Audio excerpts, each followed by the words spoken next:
This is Library Nerds with Words, the podcast that gives you the word on all the cool, nerdy happenings at Peter White Public Library and the library universe beyond. From books and concerts to search engines and story times, the Library Nerds are in and ready to show you that being a nerd can be cool. Get ready, get set, get nerdy.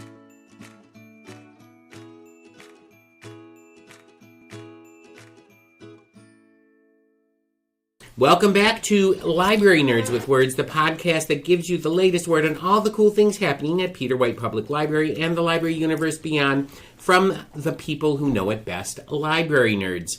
I'm Marty, Adult Programming Coordinator for Peter White Public Library.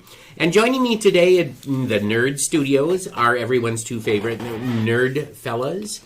Amanda Pierce from the Teen Zone and Ben Sargent from Tech Services. Welcome back to the podcast, Amanda and Ben. Thanks, Marty. Good to be back. And, I'm always excited to be able to sit down with you guys and get nerdy about movies. In fact, you might say that every episode that you guys appear on is a home run. Oh, yes, that is a clue as to what we're going to be talking about today. Now, it's hard to believe that it's almost May. Pretty soon, summer programming and schedules are going to be kicking into high gear, including summer reading programs. Summer is the Super Bowl for readers and library nerds. Another clue. But before our main event, I'm just doing this, Just keep going. Just keep going. We have to play another round of Word on the Nerd, the game where I find out a little bit more about my guest nerds. Now, you both know how this goes. I'm going to ask you 3 library nerd questions about yourselves, and you have to answer them for the listeners. So, Amanda and Ben, are you ready to play? Word on the Nerd. All right, this is going to be another game of Would You Rather. I'm going to ask you 3 Would You Rather questions, and you have to truthfully answer them for the listeners. And all of the questions today have something to do with various sports. Okay. All right. They're good. Oh, so, nice. Can't wait. So, here's your first question. Would you rather run a Muppet Marathon dressed as Gonzo the Great, or would you rather play on a baseball team where all of the uniforms are costumes from the musical Cats? I knew it! I knew you were going to do that! Jeez, this is hard. Gonzo! 100% I'll run a marathon. But do you really want to run a marathon? I don't think I could run a marathon. I mean, you train for it, obviously. Okay, if I had the proper training, whatever, then I would do the Gonzo marathon. Go to Gonzo. Heck yeah. Gonzo the Great with the cape. See, I'm going with the Cats costumes because I don't think I want to train. That's a cursed image. Just them, crawling on the infield. Yes. They catch a ball and they start playing with it and batting it around. Oh, God, no, Marty. Let's move on. All right, we'll go to the questions get a little harder. All right, so here's your second one. Would you rather watch a movie biopic starring Ryan Gosling as Hulk Hogan, or watch a movie biopic starring Daniel Day-Lewis as Pete Rose? Whoa! No, I hands down, Ryan Gosling as Hulk Hogan. That'd be hilarious. It would be so really funny. Daniel Day-Lewis as Pete Rose. But he's just so serious. Yeah, I know, but he can play anything. I know. Yeah. But, come on. Hulk Hogan biop? Come on. Hulk Hogan's he's a terrible person. Well, he is a terrible person, but Ryan Gosling could it would be hilarious. It'd be like Ken meets, this wrestling mashup. It would be, so that would be really entertaining to watch. But Daniel Day-Lewis Yeah, I know, that's Pete a really Rose. tough one. Just him, life in shambles, gambling. Addiction, whatever, gambling addiction. I feel like the more entertaining movie would be the Gosling-Hogan one. Yeah. Daniel Day-Lewis one, people would be like, ooh, it's boring. But I would love it. Yeah. I guess I would say Gosling, because that's my boy. All right, Gosling for you? Mm-hmm. I'm going to go with Daniel Day-Lewis. I want to see Daniel Day-Lewis as Pete Rose. Yeah. So... but Daniel Day-Lewis as anybody is good. So. You could have said Daniel Day-Lewis as Hogan. Yeah, you could have. He'd make it work somehow. Yeah. All right, so here's your last question. Would you rather go to a Super Bowl where Roseanne Barr sings the national anthem? God. Or would you rather go to a Super Bowl where Gilbert Gottfried sings the national anthem? I would say Gilbert Gottfried, because that would be more ironically funny. It'd just be a Yago. It would be a Yago. See, and I would go with Gilbert Gottfried, too, because we all know what Roseanne Barr sounds like singing the national anthem. So No, Gilbert Godfrey and like all the voice stuff he's done would just be hilarious. it would be rest in peace to Gilbert Gottfried. So, but if we in the perfect world, the next Super Bowl, Gilbert Gottfried would be singing the national anthem. So anyway. Nice.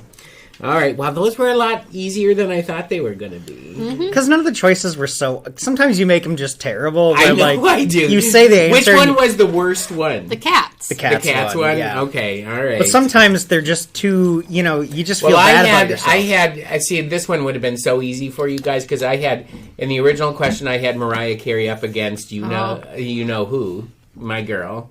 Carrie Kelly Clarkson. So now I know that you would have gone with Mariah. You would have gone with Mariah. I would have gone with Kelly. They both would be good, though, because For they both national can anthem, sing. they're all good. Yeah, there's not a little lose. Anyway, all right. Well, there you go. That is the end of this sporty edition of Word on the Nerd with Ben from Tech Services and Amanda from the Teen Zone here at Peter White Public Library. And now the time has come to talk movies. In particular, if you haven't guessed already, we are focusing our attention on sports films, from boxing to hockey to baseball. So why don't we get into the Word? All right, Amanda and Ben, it's time to play ball.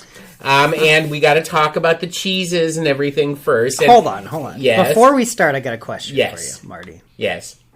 Is this heaven? Oh, God. No, it's Upper Michigan. Oh my God, we got to go the distance with this one, though. Yeah, Okay. if you build it. He will come. Yeah. She's Just over here. looking at it. Why don't you tell us about the cheeses that we have? Now, Amanda has learned. The cheeses. Amanda now knows the kryptonite for both I Ben do. and myself. There's So- no scary ones for Marty today. Yes. Not yet. I didn't have any packaged up. Amanda has learned that I have a thing against pickles. I just can't do pickles. And now he's so understanding. He's like, Ben, you don't have to eat that cheese. No, I'm not forcing him Please to eat don't. the soft cheeses. No, absolutely not. Wow, funny how that works. Terrible. Because I don't want to be forced to eat some disgusting green vinegary pickle. But they're so good. No. The ones that you can get at Everyday Wine, they're just like they're Do like they have like special pickles? they do. They're like an inch big and they're really skinny. And Like little gherkins? Yeah, they're not. I don't know if they're what they're. I don't even know. They're just. They come in this big old jar, and David's like, "We should just buy a jar." And I'm like, I would sit there and eat the entire jar in like 2 days. I would try a pickle. They're so good. No. Oh, Marty, it's not going to happen. You can do that all you Chef's want. kiss. It's still not going to do But it. it's so. I am gonna find one of these days. I'm gonna find a cheese, and it's gonna look like a safe cheese, and we're all gonna try the cheese, and it will be a pickled cheese. I feel like you'd be able to tell a pickle cheese. I think you could, just by the smell. But She's gonna poison the cheese. I'm not gonna poison the cheese. Okay, so what kind of cheeses do we have here? So we have 2 scaries and 1 safe. That's how yep. we're gonna do this. So probably this. I don't know, which one do you find more scary, Ben? This one or this one? They're equally scary. Which one do you think is more scary? This crumbly blue cheese. It just, Okay, it so basically, we'll save that one for last. So it our disintegrated when she took it out of the... Right, it's so good, it just melts in your mouth. Okay, so our first, the safe cheese, is the Prairie Breeze cheddar from the Milton Creamery. It's like a nice sharp cheddar. It's got little crystals in it. It cuts really nice. It's really good. Really smooth. Very safe. Very safe. Very solid, dependable, very solid, dependable reliable. cheese. Yeah. All right, so you could eat that with almost anything, and it Hey, wouldn't and I've offend got a anything. baguette. We have the baguettes from Zephyr. That's where they're made. Yep. And then we got some olives to go with it. Those are delicious too. So then the next one is the Monte Enebro. I can't. Why am I? Bleh. It's Monte Enebro. Yep.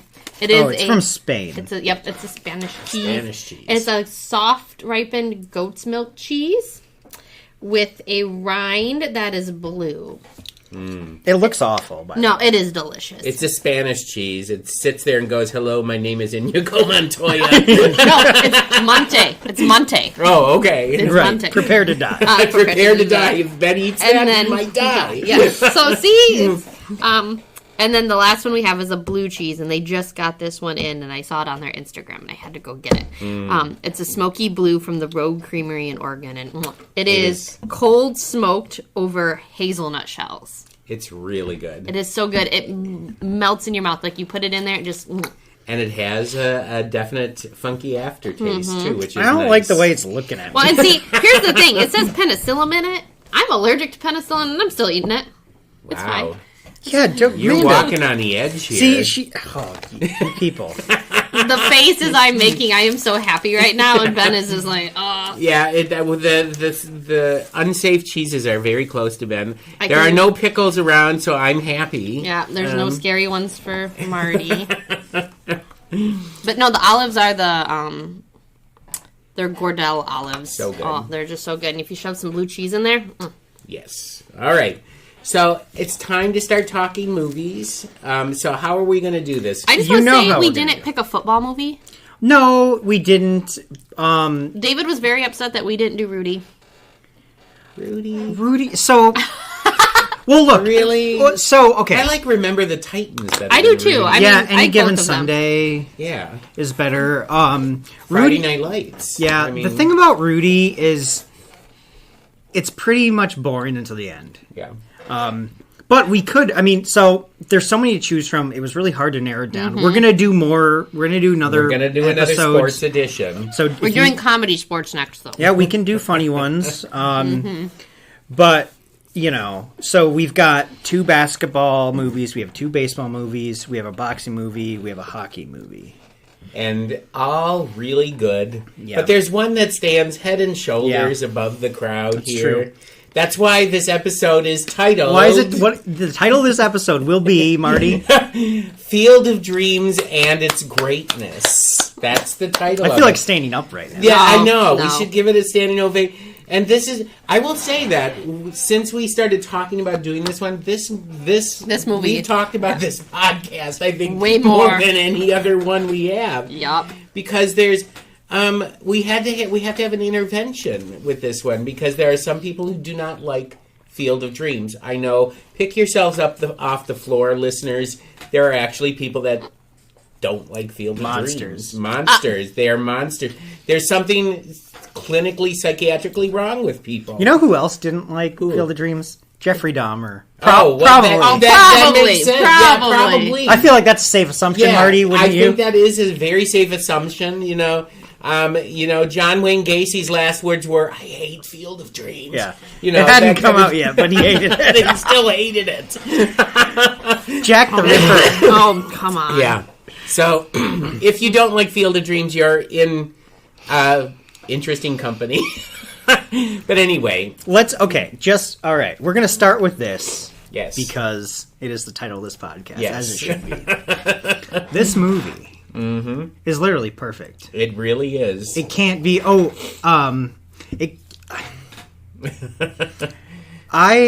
This is one of my favorite movies ever. One of my mom's.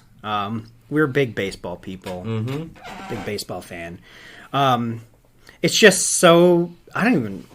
It's just so great in every possible way. Kevin Costner, Yeah. James Earl Jones, Amy Madigan. Yeah, Ray Liotta, Timothy Busfield. Ray Liotta, Timothy Busfield. I mean, Burt Lancaster. God. He's Burt so Lancaster. cool in Yeah, this. he's so cool. I bow down to Burt Lancaster. Oh, God. He is so good. So, And Amanda's just sitting there biting her Okay. tongue. It's not that I don't think it's a great movie. okay. It is Explain yourself. It is a really good movie. It is about a guy's building this field to have closure with his father. Yeah. It's about dreams. Yeah, But it's not, to me, the game's not, it's not about baseball. Well, interesting you say that. Because Because it's all about him trying to make amends with his father. Here's No, the thing. baseball's in it, No, but no. it's a side character. I full agree. we will agree with you on But that. here's the thing. Yes. And here's the thing about all sports movies. This one in particular, but all of them. They're not actually about sports. No, I get that, but I wanted more sports. And Rocky, Then go see a baseball See, game. that's the thing. Like Rocky, it's not about boxing. No, It's it's not not. about boxing. They're not. I forgot about how lackluster boxing is in that movie. Every sports movie you ever saw isn't actually about sports. It's always a metaphor for something else. Right. And sports is just the thing that they use to tell that story. Mm-hmm. Okay? Field of Dreams, same thing. Baseball is this connection that he has with his family that other people have. I think, like, baseball is like the most romantic of the sports. Yeah. And have people not seen this? Should we say what it's about? I mean, it's about my kids have not seen it yet because David and I watched it later at night. Madison after they went plays ball. Madison, we all watched League of Their Own together as a family because Yeah. that movie and Sandlot are the two sports movies in our house. Okay. All right. We'll do Sandlot next time. Yeah, I like Sandlot and we a did lot. we did do a League of Their Own for this one. So, Yes. Those are our sports movies. but Yeah, I think like families it's like Christmas movies where you're like, this is ours, Yeah. The thing about Field of Dreams is it's just so. I'm not a crier. I don't cry at any movie. I don't cry in books. I don't cry like ever. Mm-hmm. This is the one. Well, there's a couple of exceptions, but this is one movie where there are a few times in this where I'm like, it gets you right. I was maybe a month and a half ago. I was here on a Saturday by myself downstairs, and I put this on to watch it for the podcast. I mean, I've seen it so many times, and it still gets me. Just the part. There's a couple of parts. The part where Moonlight Graham, he gets in the young Moonlight Graham. That he gets into the game, and he gets the sack fly, and then.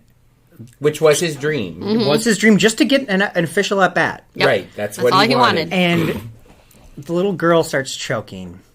And everyone... Which was the uncle's fault. It yeah. was the uncle's fault. Timothy And- Busfield's kind of an bad bird. Ooh, I almost swore. Whoa! Wow. He was a dick.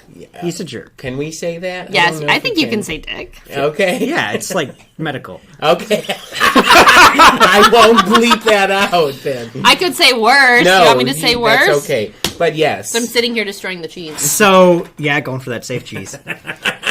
I like this because this cheese is like a base. Yes. It looks like a baseball base.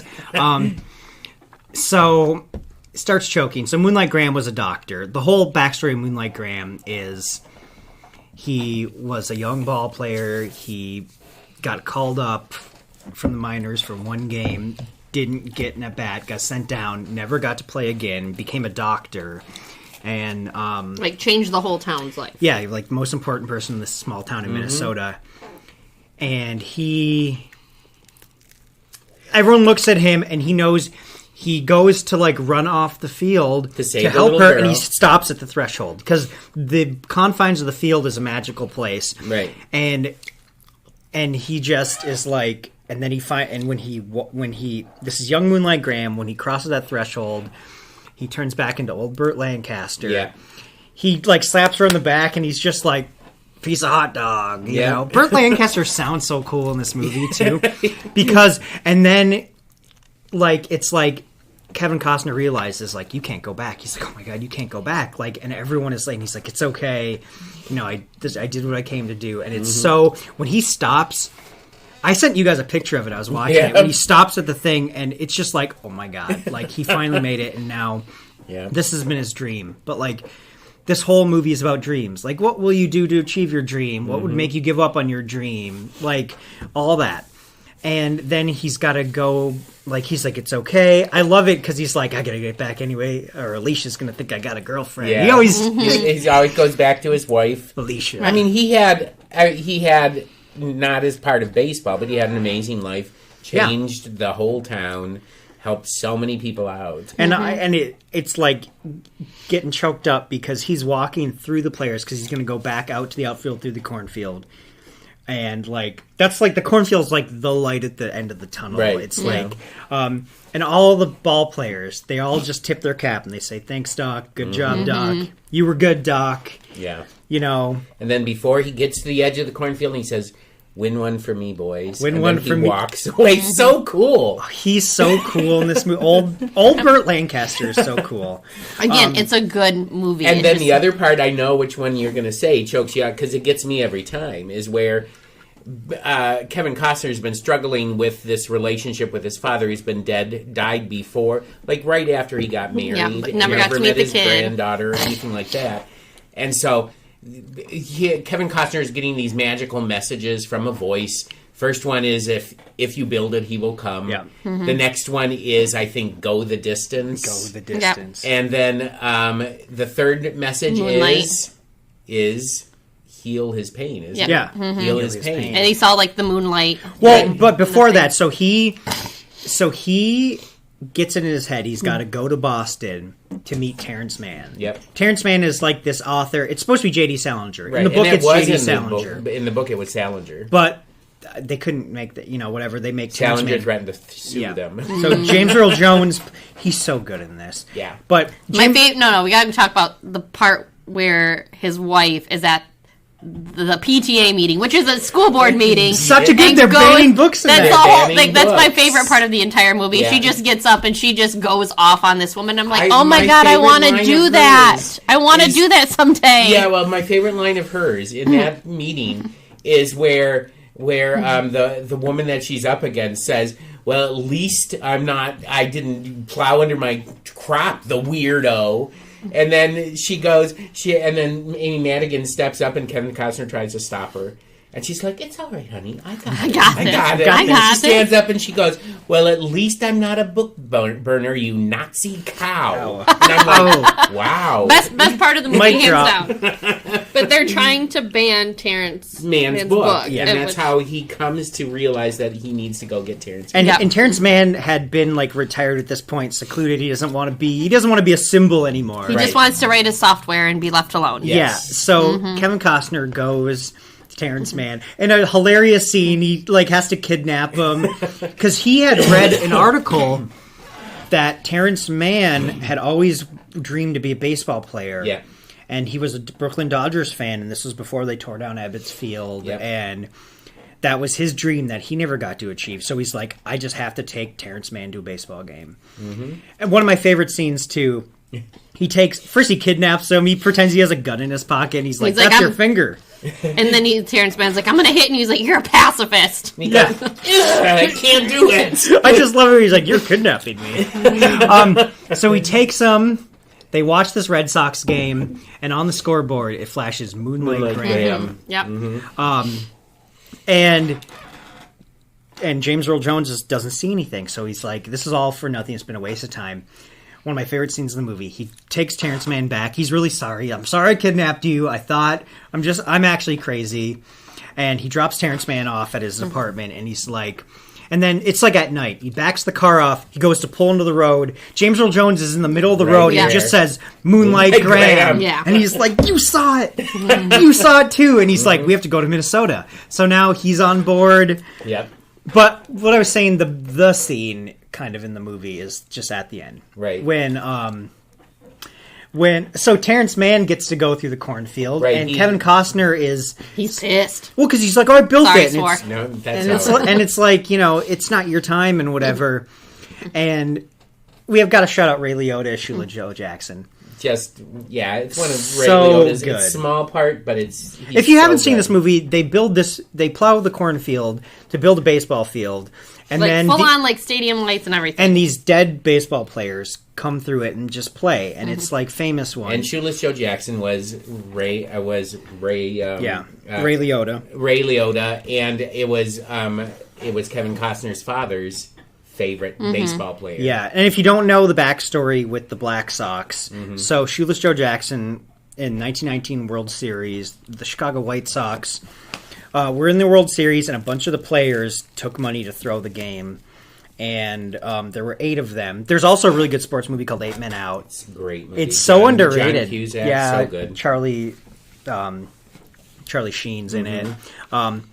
David Strathairn is in it. Like all really young. It's from the 80s. But so these 8 of these players got banned, and Shoeless Joe Jackson was one of them, and he was one of the best of all time. He got a lifetime ban. He could never play again. But it was never proven that he he took. Well, they He gave took him the money, but he didn't do it. He didn't do it. He was the best player in the series. He batted like 340 something. And then there was also like evidence where like, you know, he was kind of developmentally disabled. He didn't actually understand what was happening with everyone. The reason why they did it, if you watch 8 Men Out, the team at the time was owned by Charlie Comiskey, and he was just an absolute piece of crap. Like, he just screwed them over and wouldn't pay them. So, like, and they were, like, the best team in baseball, and they were getting nothing. So, not that you should bet on baseball. Don't do that. But Ask Look Pete what Rose happened. as about Pete that. Rose, yeah. What happened to the one guy? Which guy? The interpreter for the guy from Oh, California. yeah. Shohei Ohtani's interpreter. Yeah. Yeah. Millions. Just yesterday, the NBA lifetime banned a player because they caught him betting on his own games. Whoa. And one that he played in that he pretended he was sick, and when it was huge scandal. So you're gonna get this more now because sports betting is legal. You know, every sports game you watch now is sponsored by a bookie. Yeah. It's crazy. So anyways, Shoeless Joe has always been like a tragic figure.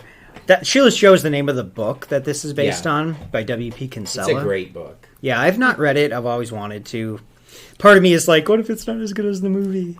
It's different Yeah. because J.D. Salinger's in it and all that. So But, so, long story short, Ray Liotta plays Shoeless Joe, and, like, you know, at the end, like, Terrence Mann goes to the cornfield, and the players, they're, like, done for the night, and he just says, if you build it, he will come, and it goes to this young guy taking the catcher gear off, and he's like, oh my god, that's Kevin Costner's dad. He came to the cornfield. Now, he was a minor league player who I think it's just hinted at that, like, he had to stop his career because Kevin Costner was born. Right. So, like, and they, like, always tussled, and Kevin Costner said, I never forgave him for being old and all this, but he had lots of unresolved dad issues. And he sees I think them. that's part of my problem. I don't like movies like that either. See, but, like, he sees him, he talks to him, and he's like, you catch a good game, and he says, like, is this heaven? And he's like, it's Iowa. no, it's Iowa. And he's like, God, it feels like heaven. And then he's about to go, and he goes, hey, Dad, want to have a catch? I read a story where Kevin Costner read the script, and he had just made Bull Durham, was the previous movie, another baseball movie, and he didn't want to do another baseball movie. Because he did them back to back. Bull Durham, he filmed Field of Dreams before Bull Durham even came out. Right.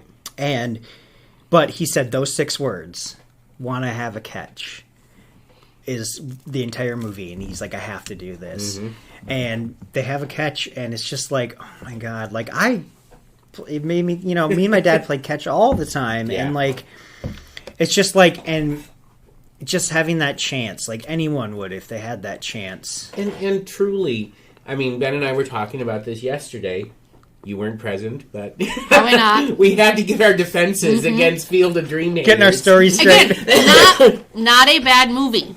But Good movie. Not my favorite. But truly, all sports movies are about underdogs, overcoming odds, and it's all about fulfilling your dreams. And this is like the ultimate, like, movie for me that really holds on to those. It takes what sports movies do best, Yeah. and boils it down, like, distills it. That's why I think, and some people don't want that. They want, like, more sports, and, like, but it's just like, this movie is just, it's just, like, pure in that way, where, like, it's not about, like, a team, it's not following a season, it's not following, like, a real person or a made-up sports figure. It's about, like, what sports mean to people, Right. not the actual sports. And James Earl Jones has that one speech right near the end where the daughter is telling him, Daddy, you don't have to, like, sell because people are going to come. And James Earl Jones delivers this speech about people showing up, having to brush away the memories like flies or something like that. It's so good. Yeah, it's so... Good movie. It's a sports movie. It is. It's a sports movie. It's not my favorite. It's a good movie. It's very sentimental. And some people don't like that. That's true. And like I said, it depends on how you define sports movies, because I don't think sports movies necessarily are about sports. You know, They're not. Sports are a metaphor or a vehicle for. They're just a vehicle for something else, for something for life, basically. Right. So, Field of Dreams, How the many? greatest in all its greatness. And its greatness. So what's the scale? Let's do how many baseball mitts it's gonna get. Baseball gloves? Yeah, baseball gloves. Oh, 5 baseball gloves. 5 baseball gloves for me. Give it 4. 4. Okay, I can live with that. Yeah. Okay. Again, it's a great movie. It's not my favorite. I want to change my vote. Okay. 6 baseball gloves. Oh wow, you're going way above that. Yeah. I mean, we're allowed to break the rules here. Yeah. Sure, yeah. We just made them up. So. So, I mean, if you can go above 5, I would go there too because There's other ones on this list that I would give 5 to, Yeah. but then it's like then they're on the same par as Field of Dreams, and it's not for me. it's a special movie. It's really hard. I don't quite think there's another movie like it. There really isn't. And, you know, the last thing I want to say about Field of Dreams is nobody knows who actually voiced the voice in this Really? movie. It's No, not it supposed just says to be the God. voice. It's not. And it says, they don't know. and in the credits, it just says himself. Yeah. So some people have said it was Ray Liotta. Some people said it was Kevin Costner. Some Yeah. people said it was the director. The director has never Said who the voice revealed was. who it Interesting. was. Some people said it was James Earl Jones. Of the But it's not clear, like, No, what it's the not voice James Earl actually Jones. is, Right. too. Is it something internal? Is it God? Is it just the universe? It's ambiguous, so Yeah. it can be like anything. We know one thing though; it's definitely not James Earl Jones because his voice would have been like so Darth Vader? totally. Like, Everybody knows his voice. Yeah. yeah, no, Everybody but yeah, knows nobody knows who the voice is. That's Interesting. one of the great mysteries of the movie. It just says the voice and then himself. It'd be hilarious if it was just like a grip. Yeah, it's just like Just some random person. you know, it's On sort of set. like it's sort of like the voice of Hal on the set when they were doing. They had this guy with a Cockney accent reading Hal's lines. In Yeah, the in movie. 2001. Nope, never again. All right, never again. We might have to revisit. No. I love 2001. Why don't we stick in the same sport and go with the next baseball movie that we have? Okay, A League of Their Own, A League of Their 1992. Own. Love this movie. This is our favorite So one at our good. house. There's no crying in baseball. It's this is the last one that I rewatched. I rewatched it last night. Oh my gosh, we watch And that. it's- We quote that movie Yeah. every I mean, time. Yeah, I mean, Every here's the time. thing. I mean, Field of Dreams has those quotable things. Everybody knows, you know, if you build it, he will Yeah. come or go the distance. Yeah. And the same thing with this movie, where you have there's no crying in baseball. Yeah. I want really know, a love that shirt so bad to wear when Madison gets upset playing softball. I'm just gonna be like, scene. see, we're There's not getting no upset crying about in this. Baseball. It's one of Tom Hanks's greatest performances. It's so good. Oh, yeah. Why am I blanking on the little kid's name? Stillwell Angel. Stillwell. Stillwell. Angel. He's like, get him out of here, and then he trips and falls. He's like, and I love it when he nails him with the glove and he's like, ha, got him. everybody's laughing behind him except for she's like, Stillwell Angel. Yeah. Well, okay, so this movie is about the All-American.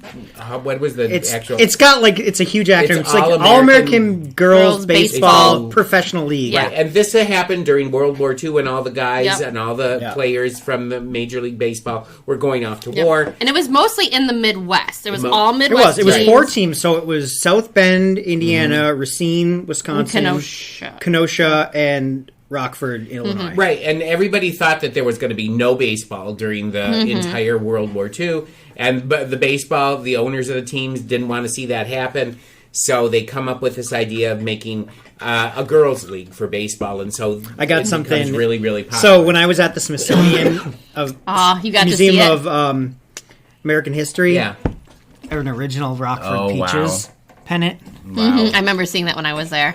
wow.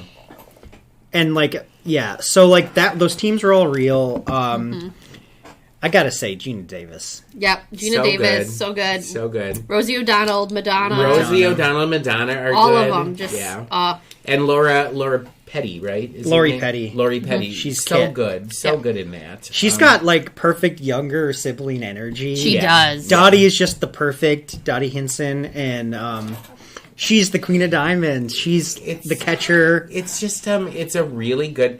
I don't know if it's a perfect movie, but No, every movie's got John Lovitz. I mean, my God, John Lovitz is so good as the scout at the start, where he's just like, you see, the way it works is the train moves, not the station. Or when he drops him off and he goes, "Well, I'll see you later," and they go, "Where are you going?" He's like, "Well, my job is done. I'm going to go home, take a shower." I hate it when they get attached. He's like, give the wife a little Tickle. Thank God my girls have not picked that one up yet. Oh, but he's so it just goes good. Over their heads. Oh, we should talk about Marla, who. Oh, Marla! I love Marla. Marla Hooch is the best. So basically, the way is they decide they're going to do this Harvey Bars, which is basically he's supposed to be Wrigley. Mm-hmm. Okay, and he's going to start this girls' baseball league. But he only wants pretty girls. Because he knows it's going to sell tickets. Because they're going to put him in skirts. And oh my gosh! I remember the first time we watched this movie, and because we were watching it as a family, because I think it was during COVID, and we're like, family movie night every Friday night, we watched it. Madison goes, "What the heck? What? No!"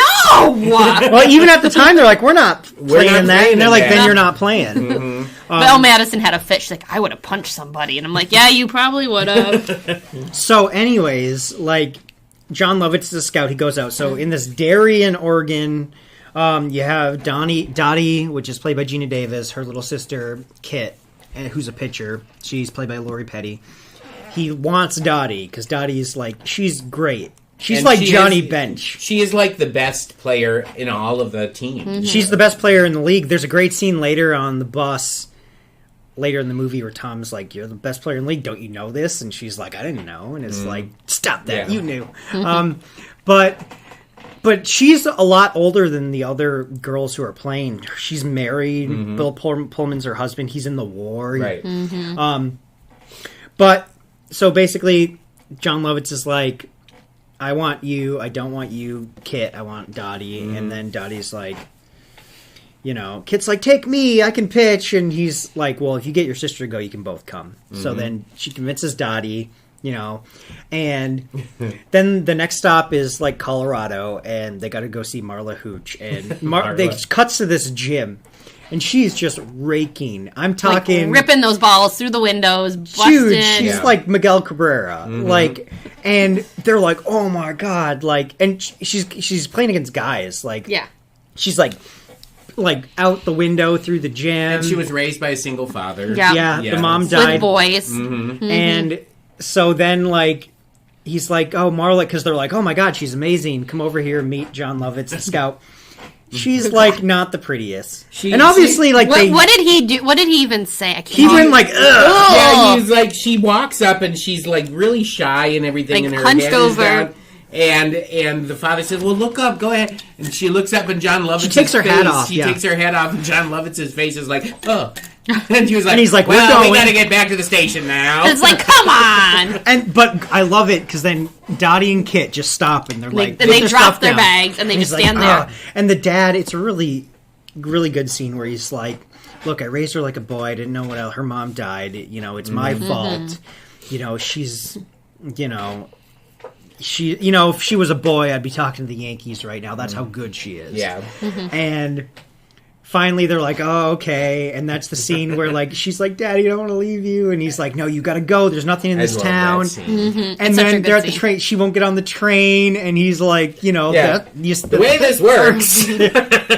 Just everything that comes out of his mouth is just the best one-liner. He's just throwing 100 miles an hour. How about when he's talking to the guy on the train and they're talking about their jobs and everything? Yeah. I love it, just sitting there listening. If I had your job, I'd kill myself. No. Because does anybody have a bullet around here or something like that? It's just so good. Oh God. Oh my God. But then they get to the tryouts. They're at Wrigley Field. Harvey Field. And they meet Madonna and Rosie O'Donnell, and they meet some people, and there's a really good montage. Yeah. And then they split up the teams, and there's 4 teams, and they have lists. Oh, another one of my favorite scenes in the movies. There's this one. Yeah, she can't read. One woman who's lingering by, and one of the coaches is like, "Sorry, if you're not on the list, you're cut." And she's looking, and he's like, "Are you on the list?" And then someone realizes, goes up, and they're like, "Can you read?" And she's like, "No."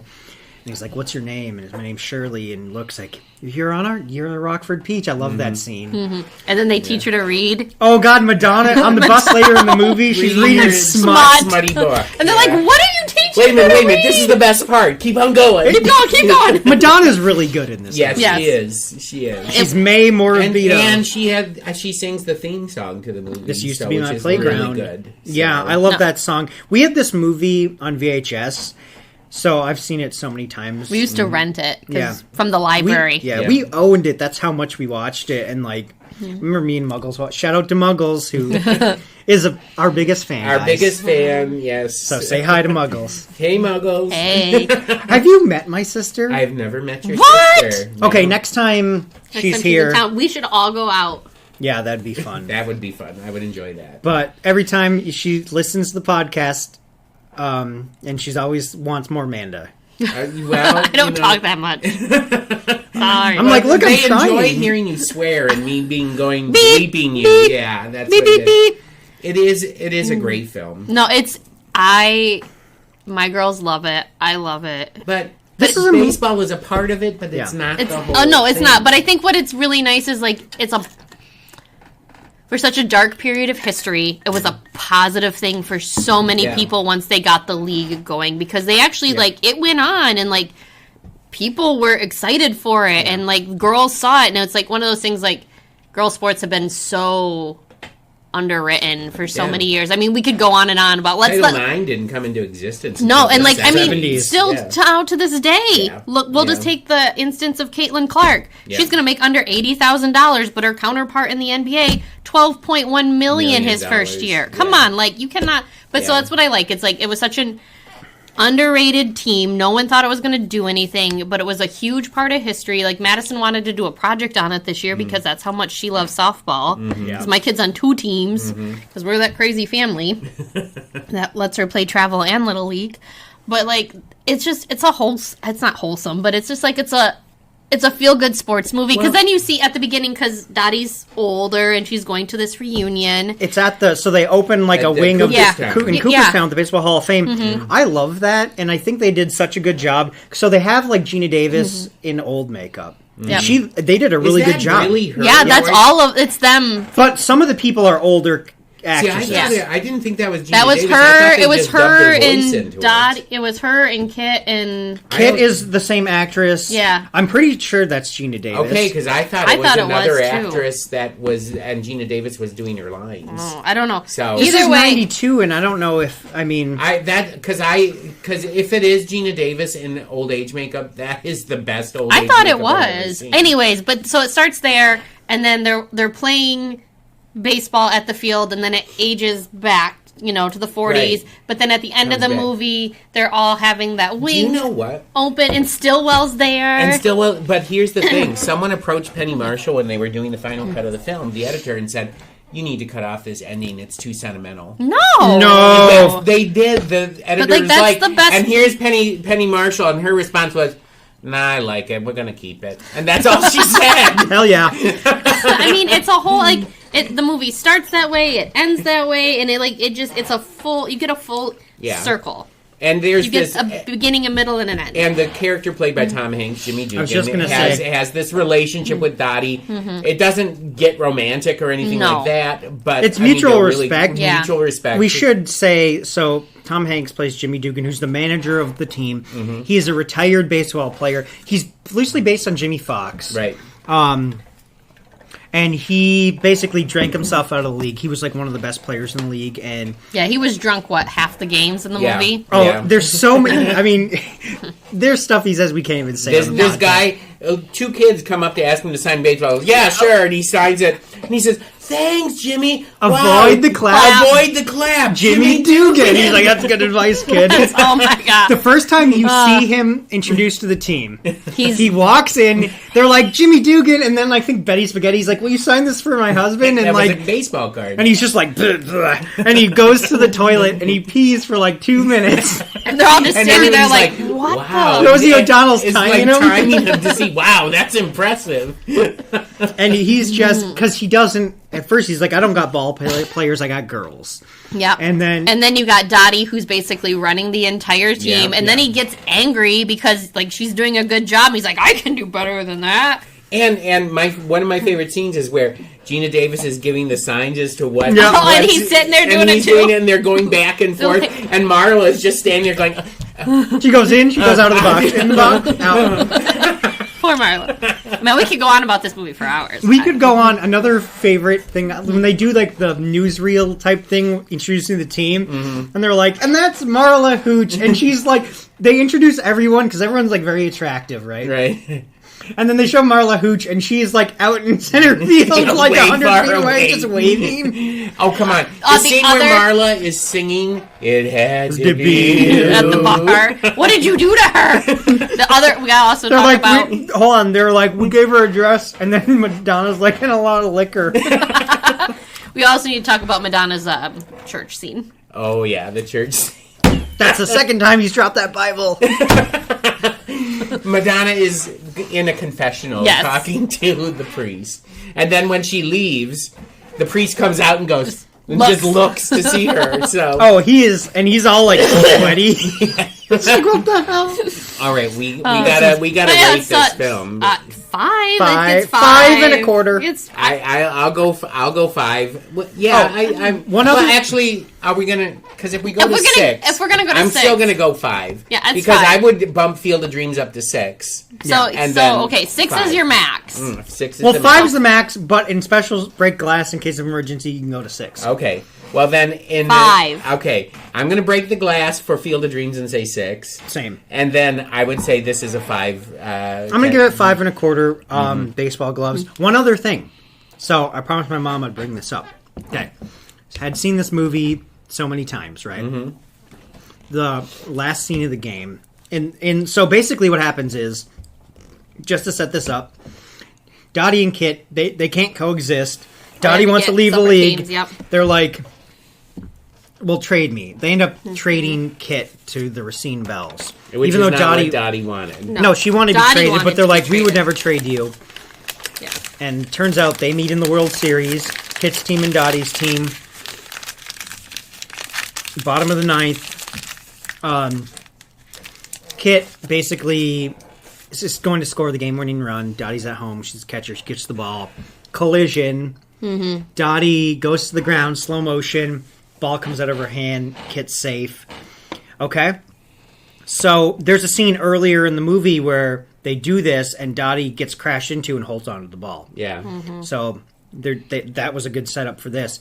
It's like the hand goes out, the ball just tumbles out of the hand, right? Mm-hmm. So my entire life, I was like, man, Kit smoked her. Like, No, she did it. She did for it on Kit. purpose. okay. So 3 years ago, I'm listening to a movie podcast, and everyone is like, yeah, and then Dottie lets go of the ball, and I was like, I was like, what? What? She let go of the ball. I went and found my mom, and I was like, Ma.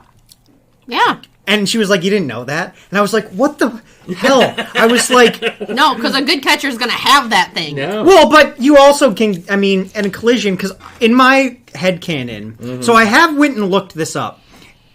It was supposed to be intentionally ambiguous, okay? Apparently everyone on planet Earth but me clearly thought she let go of the ball. Yeah. But my entire life, up until like 3 years ago, seen this movie like 100 times, I just was like, Kit smoked her, and Dottie, because sometimes that happens in baseball. Sometimes they don't hold on to it, Yeah. you know? Yeah. No, that was And- intentional, Ben. It really is. So, in my mind, I was like, God, Dottie's such a gamer, she wouldn't do that.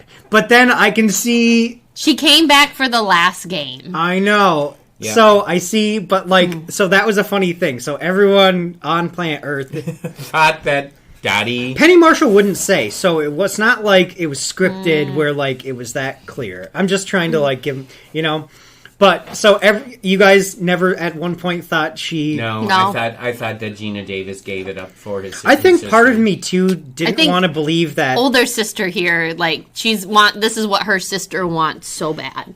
That's true. I guess part of me thought, when I was a kid, I was like, it would have been better, like, if Kit actually did it and Dottie didn't give it to her if she let go of it intentionally. So that's part of why, I never considered.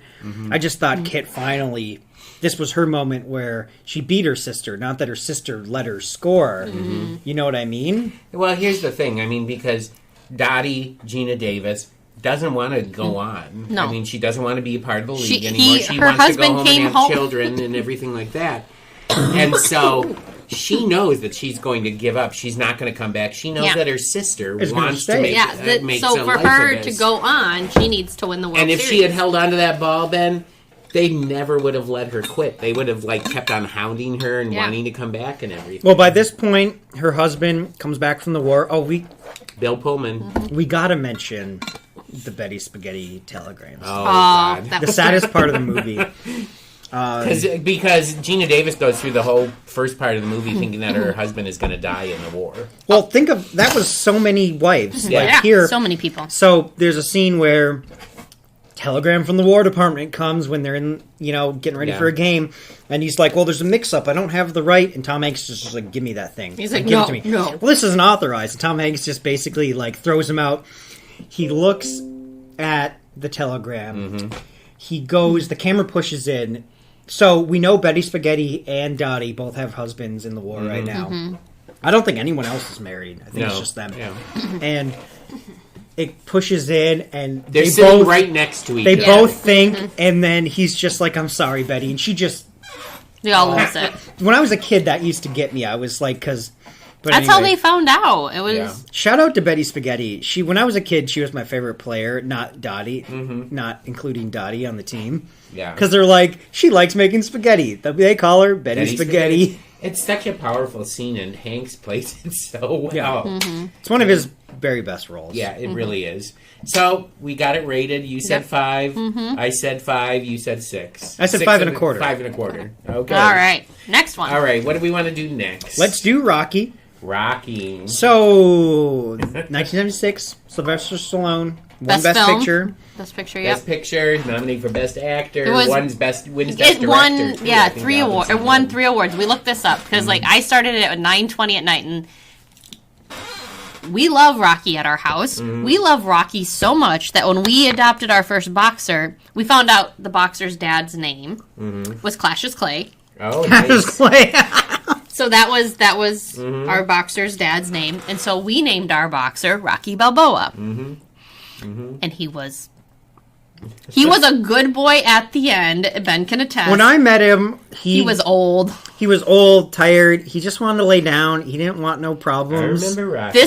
This dog though, when we got him as a puppy, Complete he- psychopath, right? psycho. Rolled his crate, peed in his. I mean, anything the dog could do wrong. I'm like, oh my god, I made the biggest mistake getting a puppy. What did I do? What did I do? And you didn't learn, did you, Amanda? No, hey, Miss T T. is another, which would have been Adrian because it's a female, and David's like, we're gonna have Rocky and we're gonna have an Adrian, and I'm like, I don't think Rocky has that much longer with us, and I'm not gonna have an Adrian without a Rocky. Right. So I wanted Rhonda for Ronda Rousey, but she was black, and David's like, I want to call her T. So Like Mr. T like from- Mr. T like from, Clubber Lang? from Clubber the Lang. from the Rocky third one. T. So we have Miss T, and her we just call her T, and she will take your kneecaps out. So we love boxers, and this is David's favorite movie. Started this movie at 9:20 at night. It's a 2-hour movie. David goes to bed by 9:30. Look He at him. stayed up through the He whole stayed thing? through the whole thing, Yeah. It's and Rocky. he's like, you started it, and I gotta be invested. Although the fourth one's my favorite. So With interesting. Ivan Drago? He No. loves the fourth one. That's because, me and Roddy were talking about this yesterday. So, Rocky It's the is best redemption story, and it's got the most in it. And it's the end of communism. So here's the thing. So we talked about this yesterday, but we'll talk about it here with all of us. the first Rocky is like technically the best movie, right? Yeah. Number It 2, lays all the groundwork. You get to know who he It's is and really- how he was. it's a real like film. The thing And, about the second one is it's not as good because it just tries to remake one. yeah. But Rocky wins in the second Yes. one. They- And he right. beats Well, what's his name? he beats Apollo. He He beats It's a Apollo. rematch from Yeah, and one. it's he just passed away. Yeah, Carl Carl Weathers. Weathers. Carl Weathers. Oh, shout out. Amazing. So good. Actually, when I was rewatching this again, Carl Weathers doesn't get the credit he does for acting in this movie. Like all the other actors were all nominated, not Carl Weathers. But what I was saying was, the second one's kind of so-so. 3 and 4, people really like because they're super fun '80s movies. But they're like superhero movies. They're like Rocky's like a superhero. They're very. Like he's so well known now, and They he's become caricatures of They are, themselves. but they're really well done and they're so Yeah. fun. So I love 3 and I love 4. I think you gotta say 1's the best, but I understand if people say 3 or 4 are their favorites. Although I will say that when Mickey dies in the third one, That's tough, that man. just about Yeah. kills That's me. the Eye of the Tiger one. yeah, it is Eye of the 3. Tiger. yeah. Yep. Yeah. And 4 is great because Drago kills Apollo, and if he dies, he dies. Yeah. And then he comes back to win. Beats him in Beats Moscow him. on Christmas Day. Communists ended right then. Yeah. They're like, pack it up, take the wall down.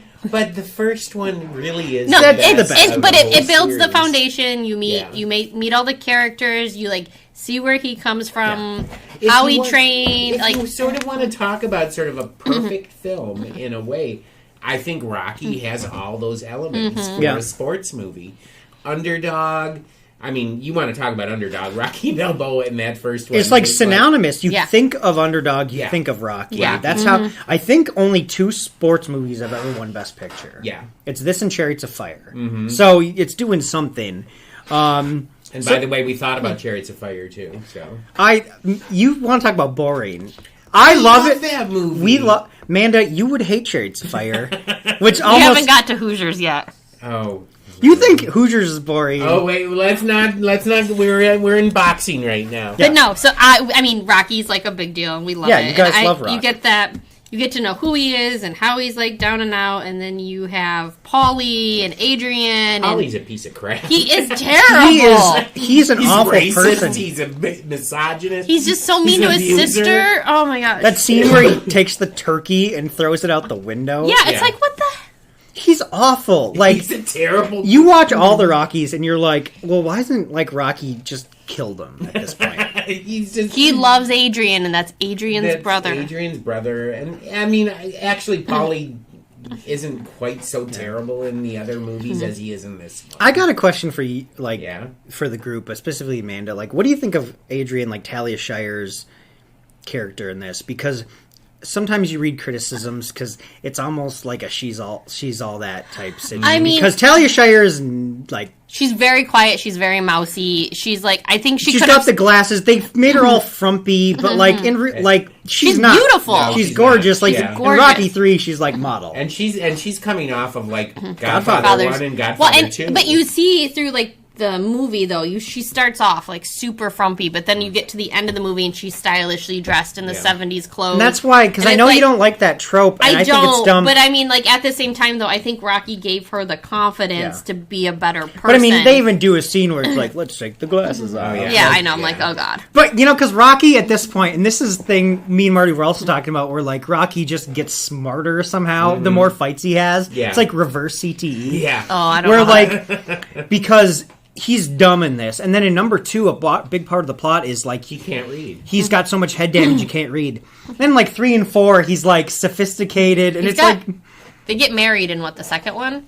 Yes. Yes. Yeah, and then they have is there kid? I can't remember if there's kids. Yeah. Yeah, there's Yeah. kids. Well, she's pregnant, I think, or something. Yeah, the kid is born in that one, isn't is he? born in I can't- 3, right? It's been so long. Like I He's haven't He's in watched 3 them. because he's got the little robot. But I thought He's that an adult in the why sixth does one. why does Talia Shire end up in a coma though in Rocky 2? But I thought it was after she gave birth, or It's something I can't even remember. It's been so long since we've Right. watched them, but I mean, but here's the thing: that one scene where Mickey comes and is begging, really wants to beg Rocky to let him manage him because this has been his dream. What you his need whole is a life. manager. Yeah, and Burgess Meredith is so good. So good. You make him feel. I mean, he makes you feel so bad for him. And then Rocky, of course.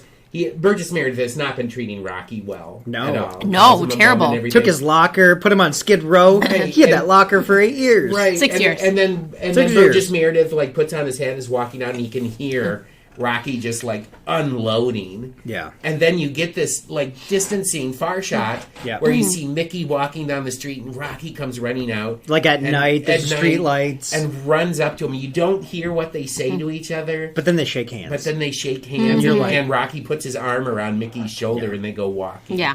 And I was like, that is scene true. is so brilliant. It is Rocky he did need a manager. He did. Oh, yeah. Yeah, he absolutely did. Could not have Paulie. And you would never, I mean, and truly you have that scene, which I don't think before in a sports movie I can recall, where suddenly Rocky is seriously training. You get that music starting. One of the most iconic music, Gonna Fly Now, right? Yeah, it's just amazing where he's running and he goes up the steps. And Dude, if we ever go there. Oh, if I ever go to Philly, it's the first thing my I do. My sister-in-law did that. She apparently it's like super crowded to do it. So let me tell you, they looked like they were ready to die by the time I'm sure. to the top of those steps. Because the statue is there. Right. Because they made an actual Rocky statue for the third one. Mm-hmm. And then they had the statue, and they're like, what do we do? What do we do with it? So it's been moved. They put it in front of the Spectrum in Philadelphia for a long time. They tore the Spectrum down. Now it's at the base of those steps. Right. That's cool. But now it's just like a part of Philly now, which is awesome. Yeah. So no. David's like, if we ever go to Philly, I'm like, we can go to Philly. Let's go to Philly. And actually, she did this video. She had the Rocky music behind, and they're running up in slow motion up the steps. Imagine if you just worked there. You're probably like so sick of just these tourists like booking it up the steps. No. But no shame, I'd do it. Yeah, no. But you know, a lot of people don't even remember this about the original Rocky. Is that Rocky doesn't win? It's a split decision, and it goes to Apollo Creed. Mm-hmm. And Apollo Creed, when they're hugging at the end afterwards, he was like, "Ain't gonna be a rematch. I don't want a rematch." And he's like, "Yo, Adrian!" Right? Yeah. Mm-hmm. And then Adrian sinks into the ring, and the music plays. But if he never was like trying to win. He's just like, I just want to go the distance with the champ. Right? Yeah. I just want to go the distance. Mm-hmm. Prove that he could do it. Just to prove he could do it.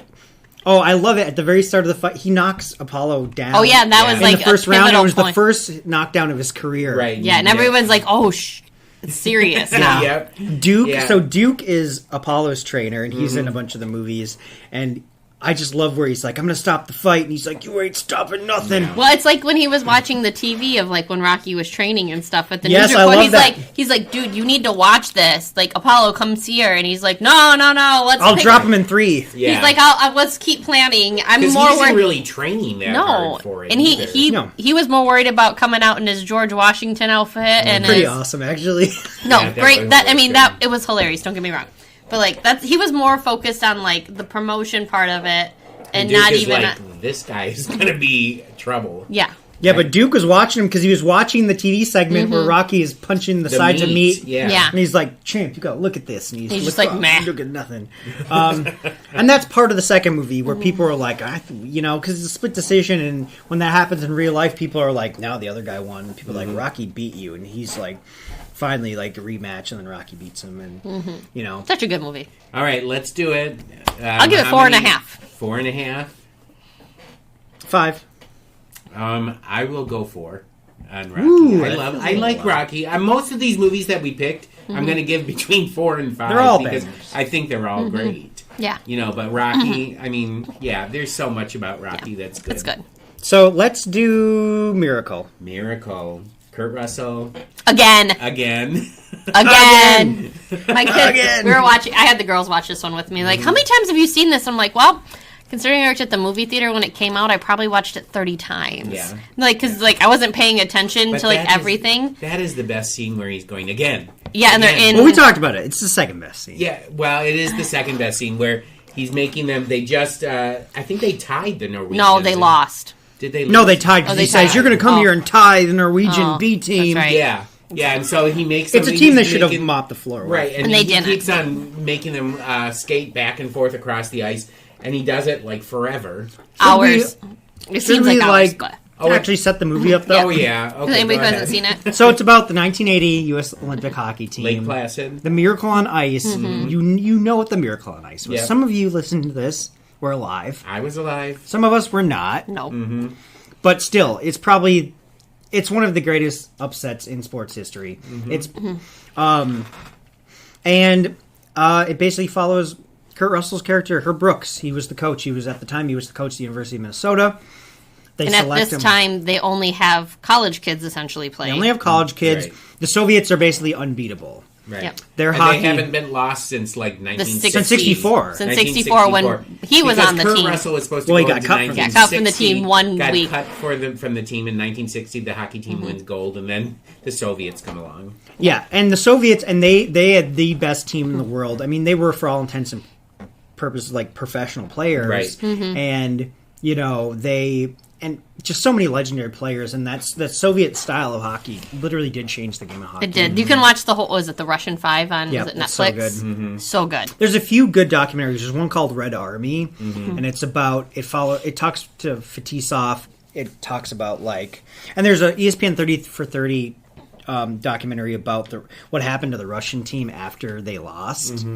That's really good, but the main character in both is Slava Fetisov, who was very young on this team, but he went on to be part of the Russian 5 and the Red Wings. So everyone knows Fetisov. He's a legendary player. But this team was just so good. Like Boris Mikhailov was like one of the greatest center at the time. Tretiak was the best goalie. They were the best. And everyone was just playing for second place. And when they're forming this team, they're like, we're not going to win a medal, but we just don't want to be embarrassed. Right. Yeah. And Herb Brooks is like, no, we need to change everything we do. So he came up with a hybrid system that could compete. And this is all true. He all really did this. This is what actually happened. So he puts together just the right team, and he's got his idea of the best player. He's not looking for the best players. He's looking for the right players. He's looking for the right players that mesh well, which is smart. Yeah. Because you don't want to just put the best players because then everybody's in their own head. Yeah. So basically, it just follows them and their training, and I love this movie so much. It's just so good. And at the beginning, he's making them do all these things, and he keeps on asking each player, "Who do you play for?" Right. And it wasn't until after they did that again drill. Yeah.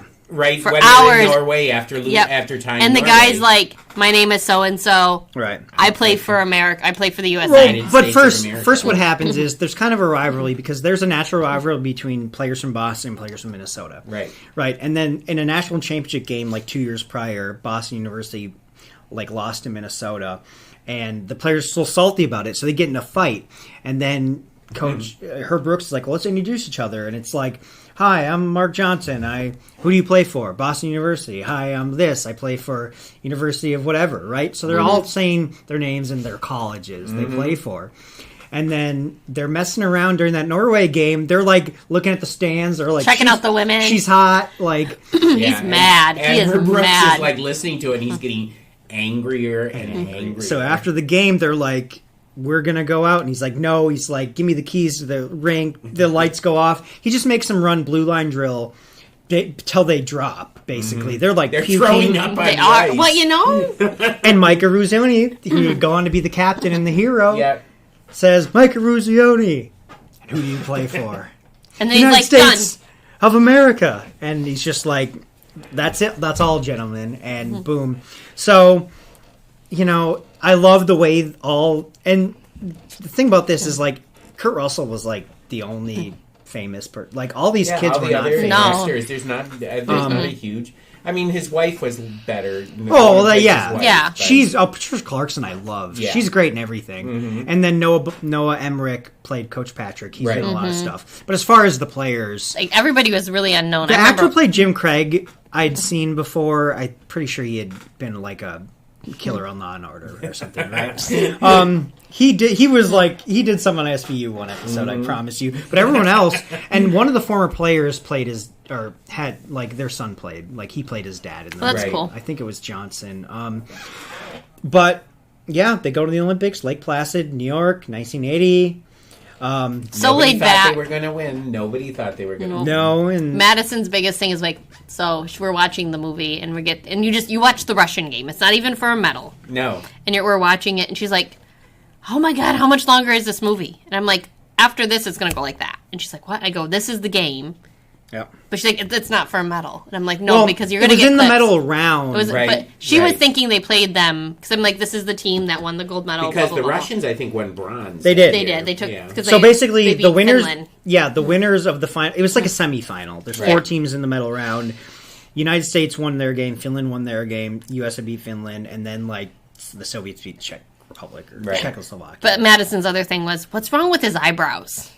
The Russian coach. Because oh they were God, like, he's got evil eyebrows. he's got like, they were like, Yeah. and she's just like, You got this whole Cold War thing. They Yeah, cast that everybody- guy yeah. for his evil Eyebrows. communist eyebrows. Oh my gosh. And plus the Soviet team, none of the players smile. They all No. have this, like, I'm going to get sent to the gulag expression on their faces all the if time. you watch that documentary with Fetisov, like it was scary you for feel them though. it was scary for them, like Yeah. having to go back, like it just. So they're like prisoners too, basically. Mm-hmm. So you gotta understand that, but like, yeah. I At know. one point, they're like, "Yeah, if you smile, they'll shoot you." Or whatever. Yeah, I do remember that. It's such a good- And the best scene for Kurt Russell, aside from that, again, is when he delivers The his speech. His speech, yeah. It's just, Yep. Great moments are born of come from great opportunity. It's That's just- what you have here tonight, boys. And Ben and I have talked about it. I think it's Kurt Russell's best performance I do too. ever. He's such an underrated actor, but I do think he's got the Herb Brooks like Minnesota accent down. Well, and plus he doesn't really look like the regular Kurt Russell that you see. He's got that. He's got the hair. late and- 70s hair and the He pants. sort of disappeared into the part, which is Very good. Yeah, it's just It was a great performance. Overall, I really enjoyed this movie. It's a great film. I hadn't seen it in many years, and I've forgotten I remember- how great it was. I just remember the credit scene, the credits with like Dream On. the Dream On, because like cleaning the movie theater, that's all you'd hear. But then you'd watch and see like where everybody Where ended up. everybody was, yeah. And like that was such a cool way to do it. And there was like the actual pictures of the players, and I don't know. And Herb Brooks did not make it to see this movie. He died. He died shortly like, before. or before it was released, like Right. after they filmed it. Yeah. Right. I got something else to show you from the Smithsonian. What is this? Aw. So it's Phil Vercota's gloves from the Miracle on Ice game. Oh, nice. Yeah, I went to DC and went to the Smithsonian. They're so fun, aren't they? It was great, and I flew in an airplane for the first time. With David. See, that's the thing. This is because That's where I talked to him about Field of Amanda's Dreams. husband David hates Field of He Dreams. doesn't hate it. He just doesn't think it's the best baseball movie out there, and he thinks we should have watched The Sandlot. We're gonna do Sandlot, but Sandlot's not the best baseball. No, Sandlot is definitely not. Sandlot's not better than A League of Their Own. I would No. put No, Bull Sandlot's- Durham above. No, see, and he Sandlot. wanted us to watch For Love of the Game, but That's he is. all right. Here's the thing he's about a hardcore Tigers man, though. yeah. I mean, I'm a Tigers fan too. The thing about I love for the love of the game.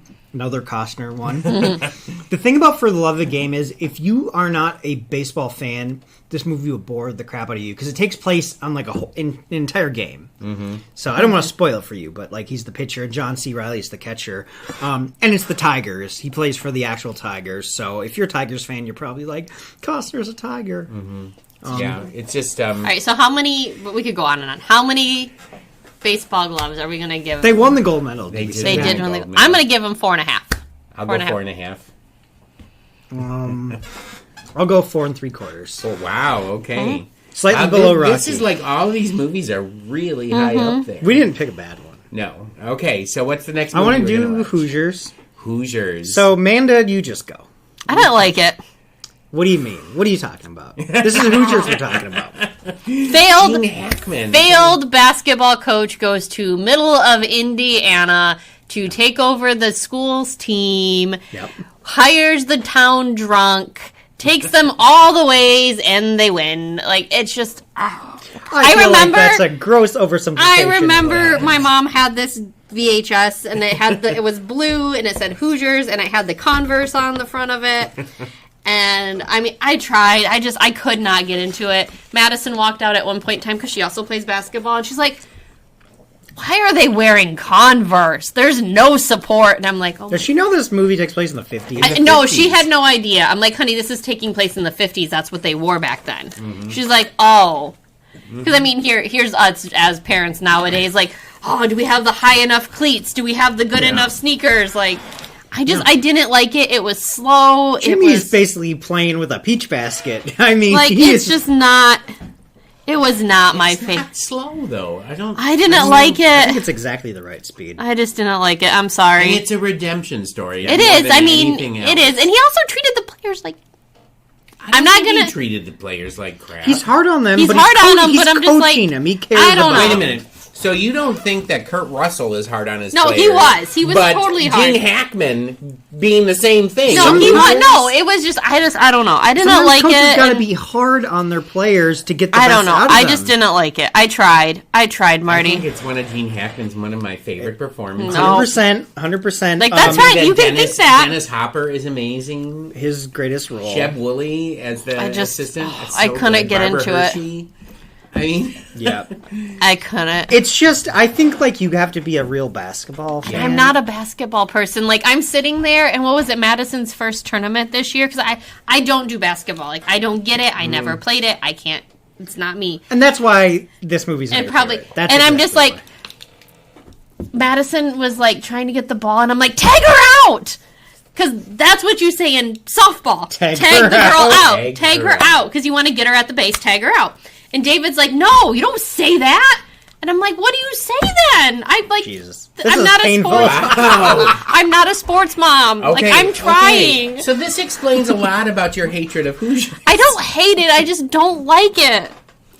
It's more like you just like the sport. I don't really like basketball, but my kid does. You don't like the sport. So if this I'm had trying. been any other sport, I don't know. from Indiana, No. So like been a rugby. So movie. basketball- Oh, Should've been God. okay No, I with can't it. do rugby either. basketball's that like makes no very sense. big in Indiana. Yeah, Like, It's huge. No, it's huge. It's huge in the South. We lived in Kentucky for 4 years. It's huge in Kentucky.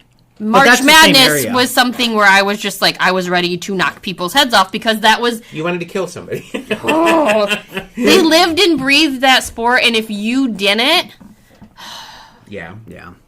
Well, so let's talk about favorite scenes. There's a couple. I think the most iconic scene in the movie. So basically is they're Hickory, this very small town. This is based In on a true Indiana. story called Milan. Was the town, the Milan Miracle. But Hickory, they only got like 6 guys, but they've got a prodigy. They've got like Jimmy Chitwood is a baller. Right. He is a baller. And everybody thinks they're never going to win unless Jimmy's on the team. They're right about that. Yeah, they are. Because the big strategy is get the ball to Jimmy. Yeah. But they basically go to the state tournament and they got to play like, I think it's South Bend. South Bend, something like It's that. like a big city. it's a like team- a big city who's got all the best players because they can do all that. Sort of like, Detroit. Yeah, it would be like if like We haven't even talked about Hoop Dreams yet. I know No, we're we're saving that for this last. is this This is is a pretty long bullshit, podcast, yeah. people. I'm sorry. so. Anyways, they go to the state finals. They've never. Did you eat the scary cheese? No, that was I Marty. did. Oh, okay. Jesus, Wait a minute. He's gone. I'm still breathing, aren't I? It's I a got good to get it away from Ben because I was appreciate that. feeling for him that he didn't want to see Okay, cheese okay, there let's go back anymore. to- So, Hoosiers. anyways, they go to, like none of these kids have like probably ever left Hickory. That's right. So they go to the big city, which is Indianapolis, because this is shot in Hinkle Fieldhouse, Butler, historic venue. And they walk out into the court, and they're just like, it's so big, right? Because they're playing in like their gym. Dude, It's Tiny amazing. gym. Yeah, it's like, yeah. This is like the biggest thing they've ever seen, and Gene Hackman whips out the tape measure, and he's like, all these like their little. He's like Little the guy. shortest Little player on guy, the team. yeah. He's almost like the mascot. Like, Ollie, get up on his shoulders. Take this tape measure. The measure from the hoop to the ground. Like, yeah. what It's is still it? 13 feet. 10 feet. Or 10 feet. Yeah. And they're like, 10 feet? Oh, okay. And they're like, okay, measure from here to the free throw line. And they're like, okay. And then they're like, we get it. See? And they're like, it doesn't matter. The court's the same. This game Those are is the same measurements Yeah. as the And court like backup. that's One of my favorite scenes. My other favorite scene, because Norm Dale is a controversial coach because he was a collegiate coach. Yep. failed. And got banned for life because he struck one of his players Yeah. during the playoffs or something like that. So he spends 10 years in the Navy And then he gets a call from his friend, Shep Woolley, who's the principal of this school, saying, They need a history teacher. We need a history teacher and we need a basketball coach. And so basically he's coming to redeem himself. And so he shows up. And, of course, he's doing it the way he knows how to do it and knows how to win. And everybody else in the town, this sounds so much like Ishpeming and Nagani. You're right. But everybody else knows how to coach basketball. Better than him. They're trying to tell him. Any small town. Right. And so eventually they lose enough games and stuff, and they're ticked off about how Hackman is doing things. And so they have a town meeting where they're going to vote to see if they're going to fire him or keep him on. So... And Jimmy Chitwood has not been playing with them. He's like a prodigy at basketball, but doesn't want to play he just lost on the his father team. or something like that. It's just and so they start the vote. There's that one guy that plays the slimiest character he's all awful. the time. He's terrible. But anyway, they take this vote, and then Jimmy comes walking in and goes up, and he's like, I got something to say. And the guy goes, okay, well, you better say what you have to say, Jimmy. And then he says, I think it's about time that I start playing ball. And everybody cheers and goes crazy. And when the guy on the stage goes, I told you as soon as we got rid of him. And he says one thing, I play, coach stays. If coach goes, I go. And then he just walks out. Bam, what a G. I mean, come on now. That's my favorite scene of the whole movie. And then they're like, well, we're going to keep him. Jimmy, wait a minute. Coach is gone by 65 to 45. And then someone says, I want to revote. Jimmy is basically the mayor of the town. Basically, he is. I don't like it. My other favorite scene is in the locker room right before they're playing the game. The priest comes in. He just reads shortly from the Bible where David took the stone, put it into the sling. Yeah. He slayed the Goliath. Because this is David and Goliath, right? Yeah. And then they go on and they win. Yeah. Jimmy's a baller. And that speech that Gene Hackman gives to them. Yeah. And at the end he says, I love you guys. Yeah. Gone. So, such a good movie. But Amanda doesn't like the sport. So 5 baseball gloves. 3 baseball gloves. I'm going to go 5 on this one. It's so good. Sorry. Yeah. All right. So what movies It's not that I don't hate the sport. I'm still learning the sport. Okay. Okay, so we're doing Hoop Dreams, another basketball movie. I liked Hoop Dreams a lot. It was so good because it was a documentary. Yeah, it was. Hold on. 1994, Hoop Dreams comes out.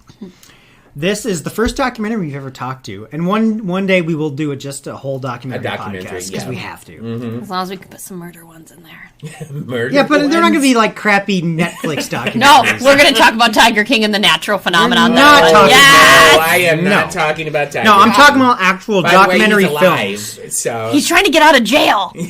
Stop it. The Wonderly podcast on that was phenomenal. I never even got into it when they were doing that. It was so fun to play a drinking game with. But that was a COVID thing. It was a COVID, and that's why. Here's the thing. Time. It was a crazy time. That's why Amanda likes it, because she was out of her mind with COVID. I never had COVID. I know, but you were out of your mind at home. It's a crazy time. It was. Anyway, I just put just real quick though. It was one of those worldwide phenomenons that you're like, what the is going on? Yeah. And so that's why. We were all stuck in the house. Yes. Just very quickly. See? We were all stuck in the house, and it was Netflix is like here. For like 2 weeks, it was the only thing we had as a people. As collective, yep. Mm-hmm. It's terrible. I would never watch it again. I'm not going to ever talk about it again. So, Hoop Dreams, 1994. Yes. So good. This, to me, greatest documentary ever made. I love this documentary. This movie is so good. This movie is held in such high esteem, Manda. Roger Ebert said this was the best movie of 1994. Best movie, period. Out of anything. 94 was Forrest Gump, Pulp Fiction, Shawshank Redemption. Dang. Roger Ebert says this is the best movie of the year. It was. Okay? I will say it was long, but I mean, it covered it followed 4 years. It followed such time. Not only that, Manda. When the decade of the 90s ended, Roger Ebert named his greatest movie of the entire decade, and he said it was this. Hoop Dreams. Which is insane. Think of everything in the 90s that came out. So many good things. Right? Yeah. And Roger Ebert, because it touched him so much, because he's like, this is like the most real human... I mean, because it is a real documentary, but just like story about life like I've ever seen. just the setup. I'll do the setup. So it follows these two kids in Chicago, William Gates and Arthur Agee, and they're basically going from 8th grade to high school. That's where they are. And we meet them, and they're being scouted by a talent. And this whole time, we're going to follow their whole high school career. Every year, they basically get scholarships to St. Joseph Prep, which is a very famous basketball school in inner city Chicago. It's where Isaiah Thomas played. Gene Pingatore, who's like a legendary high school coach, was the coach of that team, and he's very prominently featured in the documentary.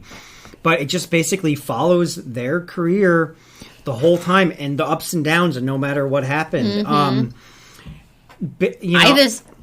ahead. Thought the saddest part of this movie was these kids being scouted, being sent to these schools that they physically couldn't afford and their families couldn't afford, getting a good education, getting to play basketball like they wanted to do. And then one got, like, literally can't go here and then get sent to another school. Yeah, well, William Gates has like a patron who's paying for him to be not there. Towards the end, though. No, well, and then Arthur literally gets kicked out of the first year. Yeah, so because his parents can't afford to pay. And it's just, I think, to me, the saddest part of this movie. It's real, and that's how a lot of these things work, because William Gates, he was a more promising player, so he had found like a benefactor. Okay, they didn't think lady. Arthur Agee was developing, and his parents couldn't pay for the school anymore, and they were misleading. They're like, well, he's gonna have a scholarship, he's gonna go. Yeah, and that was it's sad. Like partial, and then it ends, and then now you're on the hook for thousands of dollars.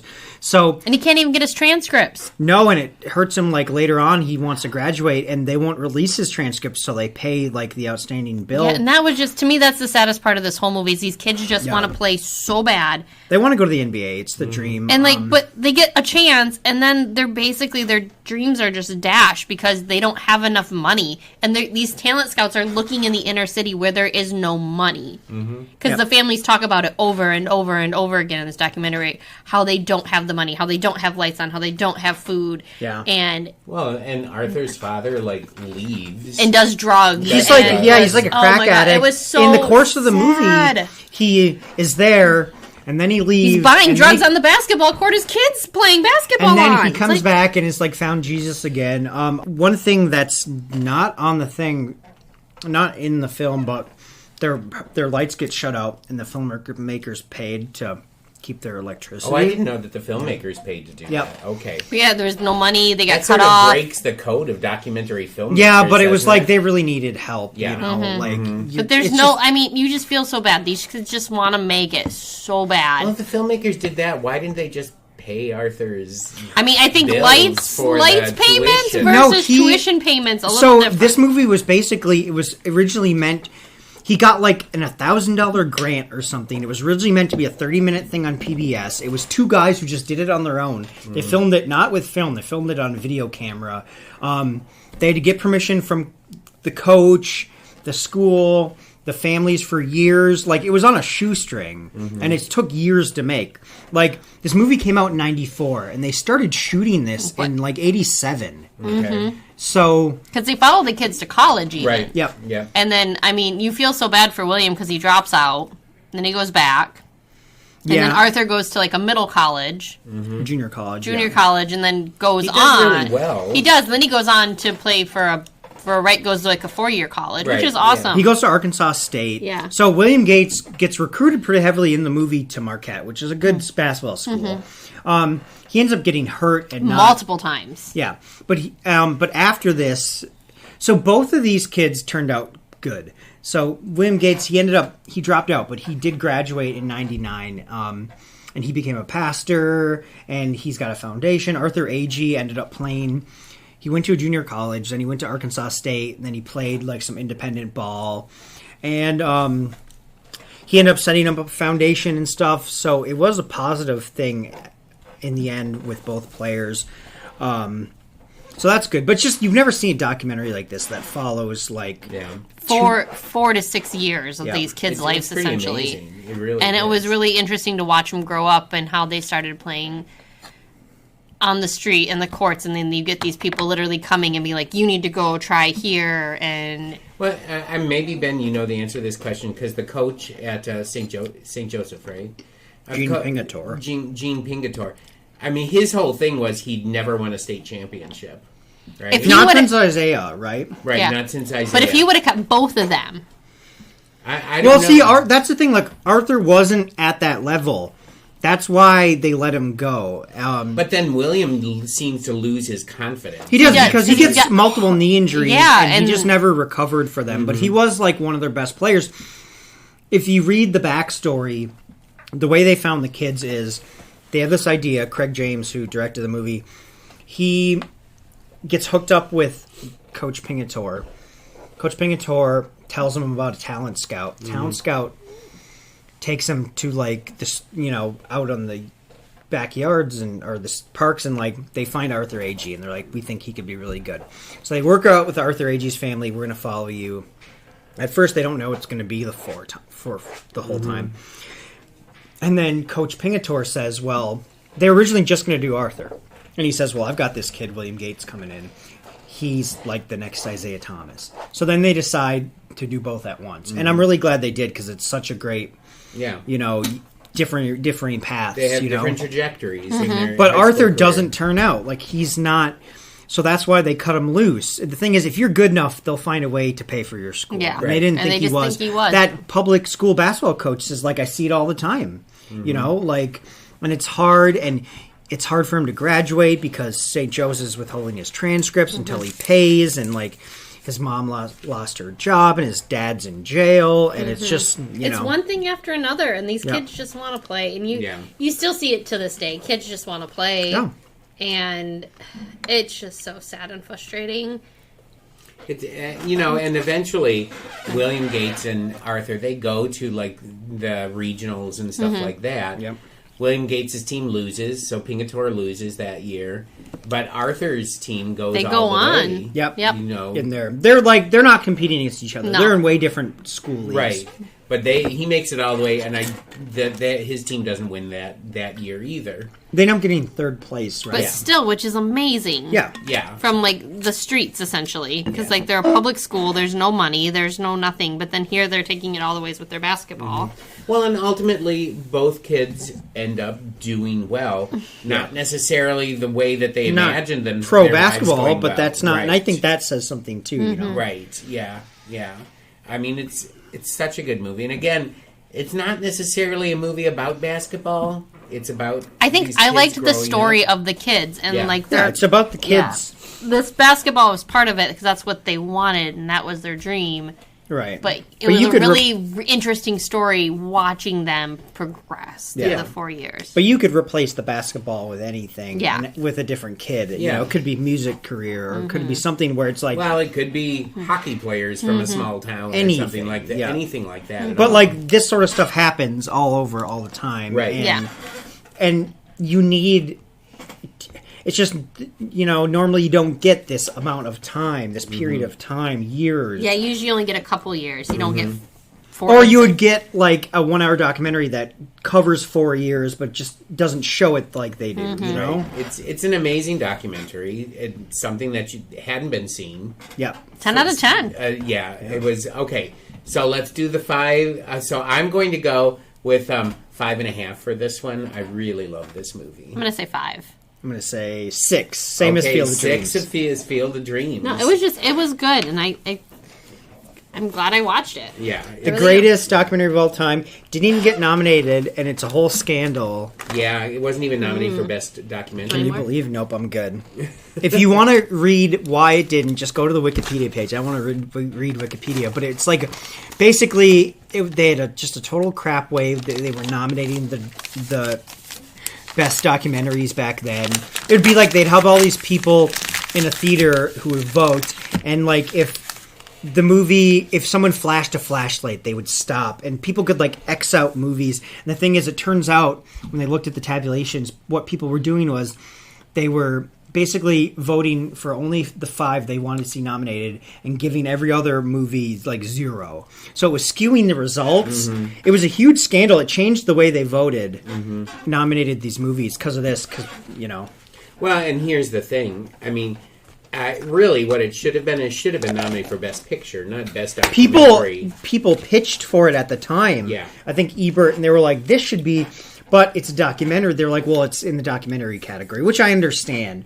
But, you know. It's sort of like them wanting to nominate Beauty and the Beast or Little Mermaid or something like that. Yeah, but at the time. And then they go out and create a new category for But Best there was a Documentary. documentary category at the time. Yeah. Unlike Beauty and the Beast, there wasn't one. But it should, I'm sorry, It should have been Best Picture. It should have been nominated for Best Picture, and it should have won Best Picture. Documentary. Best Documentary, but... Yeah. I mean, one Best Picture, you know, it was 94. 94 was chock full of stuff. Yeah, it was such a good movie. Okay, well, there you have it, faithful listeners. I know this is an hour and a half now. Are we it's in? over an no, hour I and a think half. an hour. We started like at 12:40. I'm looking at the time that I'm recording here, Oh, and okay. it's an hour and 30 We had some minutes. interruptions. Yes. We did. So there you go. That's the word from Amanda Pierce from the Teen Zone, Ben Sargent from Tech Services, and myself on sports movies that show us all how to go the distance. Yeah. And the greatest sports movie of all time, you know. Anyway, but I can't let you hit the nerd locker rooms just yet, guys. We need to do one more thing. We need to talk about books that have been keeping us up at night and distracting us during the day. It's a little thing on the podcast we call Off the Shelf. All right, guys, what have you been reading that's good? I'm looking it up. I'm reading. I'm almost done with it. It's book 1, The Arboros, called Godly Heathens by H.E. Edgmon. Godly Heathens. Yes. Okay. It follows a non-binary indigenous person named Jem, who lives in the small town of Georgia, like super religious, conservative, but they're non-binary. Really interesting character. Come to find out, they're gods Oh. from the Arboros, which is another Spoiler word. alert. Well, I mean, it tells you in the Oh, okay, all right. it tells you in the thing. And basically, what's happening is they've lived multiple lives since leaving the other place, and now it's all coming to a head. Okay. So and this is the first in the series? This is the first, and the second one is, we have it downstairs. I can't remember what it's called. But no, it's Berkeley's waiting for it. 'Cause I'm Berkeley. I saw she was on the podcast. She was. Yeah, she was. Yes. Yeah. But no, it is really interesting because there's a lot of interesting characters in it. They all... You'll meet different gods, and they all have different strengths, and they're different, like... There's, like, the cyclone in the mountain, and it's just... It's really interesting. Okay. So Godly Heathens, and what was the author's name? H.E. Edgmon. H.E. Edmond. Edgmon? Edgmon? Okay. Here. H.E. Okay, yeah, it's got to be Edgmon. Yeah, it's got to Okay. be Edgmon. All right. Really good. I'm enjoying it. All right, Ben, what have you been reading? Okay, so I don't have a current book, but I'm going to give a recommendation for a sports book. Okay. One of the best sports books I ever read. It's a nonfiction book. It just came in the book drop one day. This was Okay. years ago, probably over 10 years ago. It's called Iron War. Dave Scott, Mark Allen, and the Greatest Race Ever Run. It's about the formation of the Iron Man triathlon. Oh, okay. How it came to be, and like the two like kind of main people, and then they were like on a collision course, like who would be the greatest triathlete. I can't not recommend this book. I've recommended this to so many patrons. For some reason, I saw it. I read the jacket. It was new. And I was like, this is interesting because I don't know anything about the Iron Man triathlon. Only that I would never do it. It's intense. Because- we lived in Wisconsin, in Madison, Wisconsin, and they were a host city, and I would just Yeah. we're avoiding downtown. So they swim like 2.5 miles, and then they bike 50. No, it's like 100 miles. Oh, is it 100? And then Yeah, they it's run a wild. marathon. All in one day. Oh, yeah, Yeah. consecutively. And it's a Ooh. huge thing. But it's such an interesting... The way the author tells the story, it's just so... I can't recommend this book enough. But, like, if you like sports movies, I think you will really like... I want this to be a movie. Iron War. Oh. Iron War. Interesting. The library Alright. has it. Can't recommend it enough. All right, and the only book that I've read recently was Tom Lake by Ann Patchett. Loved it. It's set in Michigan around this creative thing that happens in the summer. It's very much based on Interlaken. Yeah. So and it's all about this young woman who goes there to play in Our Town. So the play Our Town plays a big part in it. And this is a really oversimplification, but I love Ann Patchett. I think she's amazing. The Dutch House, and I've read so many of her books. So Tom Lake, you can't get your hands on it right now. It just comes in, goes out, comes in, goes out. Well, because it's for a book club. Well, it is for a book club, but even before it was chosen for a book club, Gotcha. you just can't keep your hands on it. So that's my recommendation. Okay, so there you go. Some recommendations from Amanda, Ben, and myself on books that you should pick up off the shelf. And we have finally come to... Oh, you want to say something? Well, I'm just going to... a little teaser. Okay, all right. When we're back here next, Yes. we're going to have a special guest. Oh, I have this in my closing. Well, let's not spoil the guest. Let's just tease the guest. Just tease that? Okay, go ahead and tease the guest. Well, so the guest is someone who is very knowledgeable on the topic. Should we even say the topic? You can say we can say Okay. the topic. It's going to be Alfred Hitchcock movies. Right. We have the very best person that you could get for and this. this person has been on the podcast in the first season of the podcast. So it's a return for all the people who love the lore of the podcast. But very excited. We've been trying to make this happen. We finally got it locked down. We cannot wait. This person, I worked with them. One of the best who ever worked here, for sure. And I'm so excited because that'll be the best podcast we ever do. We're going to have to do it like in the evening or something. Yeah. And this person has been a friend of mine for even before I started working at the library. And their kids are amazing. Yes. So. And Amanda, I did tell them that you would make a special board. Oh, jeez. Oh, wow. So not to pressure, but... What are you going to put on it? Okay, but no, here's the thing. If we're going to do this, we're going to do it right. We're going to have a themed cocktail.